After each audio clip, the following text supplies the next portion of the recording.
This video will teach you how to cut, bend, and install our bendable channel with the suspension kit. To get started, you'll need the following items: metal rated saw, pencil, drill or large Phillips screwdriver, tape measure, Scotch tape or painter's tape, bendable channel and lens, bending tool, suspension kit.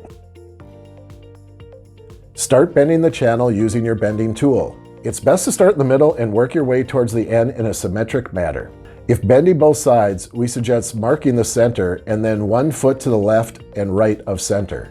If bending just one side, only mark on the side you plan to bend. For best results, bend about 4 degrees at a time and roll 6 to 12 inches beyond each side of the center bend.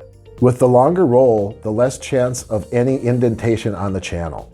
With the channel bent to the shape you want, you can now cut the channel and lens if needed. The channel and lens might be different lengths depending on the direction of the curve. Slide the lens into where the end of the channel should be, mark and tape where you want to cut it. Then cut. Remove the lens to install the ribbon. Once the ribbon is installed, slide the lens back on. Then snap the end caps into place. To install this channel with the suspension kit, unscrew the hexagon screw, then put the channel clip on top and screw them back together. Slide the channel clips onto the channel. Install it to the ceiling by unscrewing the other end and taking the cap and screwing it into place with the long screw provided. Plan to install 3 suspension cables for every 2 meters of channel.